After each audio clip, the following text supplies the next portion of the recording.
治療師 Daniel 哥哥。咁咧，我哋今日會講一個大肌肉嘅項目啦，就係跳躍啦。咁跳躍咧係小朋友成長發展入邊其中一個大肌肉入邊好重要嘅一個里程碑啦，同埋亦都係一個俾我哋可以評估到小朋友大肌肉發展進程嘅一個項目嚟嘅。同時間都係日常生活成日都會用到嘅一個動作啦，包括去公園玩啊，或者上到喺幼稚園上到小學上體能堂嘅時候嘅一啲動作啦，係啦。咁我哋平時咧叫小朋友啊，我哋雙腳跳嘅時候就好簡單，兩隻腳踎低跳起，係啦。咁但係唔知大家有冇見到你哋自己嘅小朋友或者見到其他小朋友咧跳嘅時候並唔係兩隻腳一齊跳嘅喎，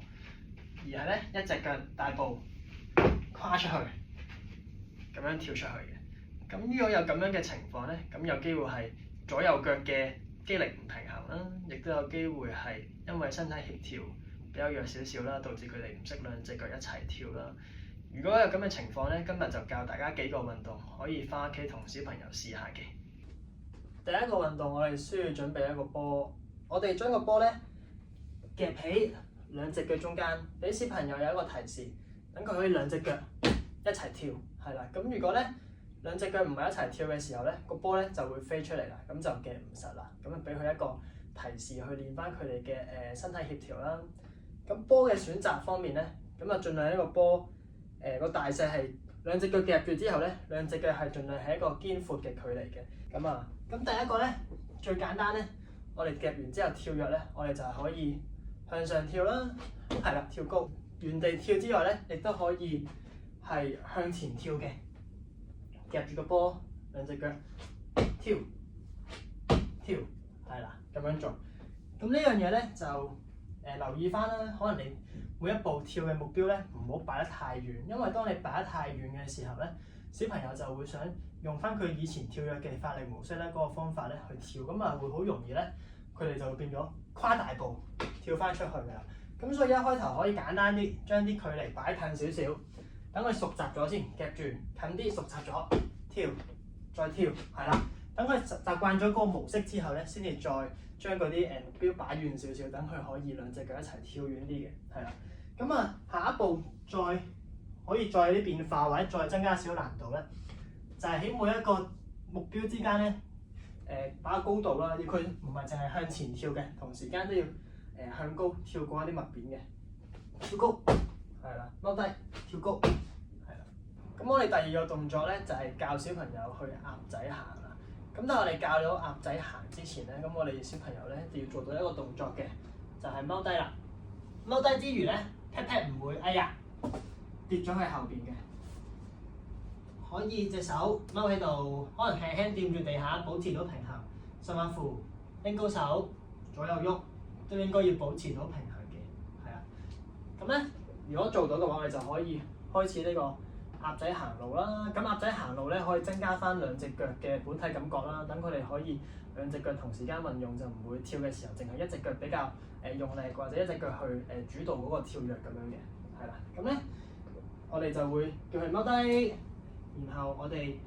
就向前鴨仔行，係啦，鴨仔行，係啦。咁如果咧小朋友未做到呢個動作嘅時候咧，可以簡單啲，俾佢哋可以隻手摸住地下先嘅，摸住地下幫一幫手行路，係啦。又或者佢哋可以踎低嘅時候，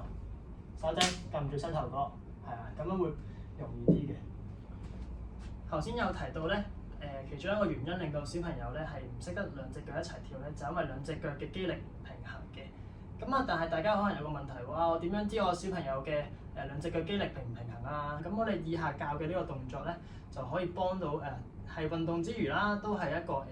即係見到小朋友肌力有冇唔平衡啊，或者唔足夠嘅情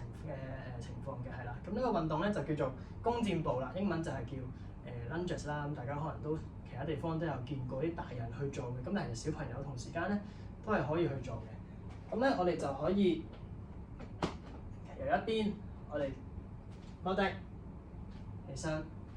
弓箭步，起身，弓箭步，起身，去做嘅，係啦。咁呢個動作嘅要點咧，就係我哋弓箭步嘅時候咧，隻腳有3個90度嘅，咁分別就係個軀幹同埋大髀啦，大髀同小腿，同埋小腿同埋隻腳板、腳掌3個90度嘅。咁留意後邊嗰隻腳咧，我哋盡量唔好坐咗落去嘅，坐咗落去咧都係肌力唔夠嘅一個情況啦。咁同埋第二咧就係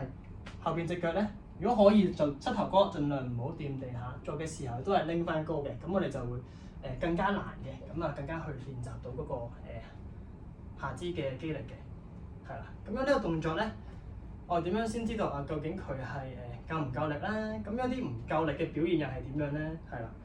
咁樣第一咧就係佢唔夠力嘅時候，可能根本做呢個預備動作嘅時候已經會左搖右擺啦，或者去到頭先咁樣已經係坐低咗啦，係啦。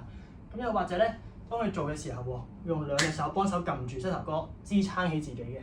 又或者佢企身嘅時候並唔係向前行嘅喎，而係企身嘅時候向我側邊嘅，都會係一啲佢肌力唔夠嘅一啲表現嚟嘅，係啦。咁咧，如果佢開始做到嘅時候咧，你都可以就叫佢慢慢去嘗試啦。咁樣未做到都唔緊要嘅，又或者叫佢先放低膝頭哥，每一下容易啲，或者俾佢容許佢可以用隻手去支撐住起身。咁慢慢咧熟習咗咧，先至叫佢唔需要其他嘅幫手去做嘅。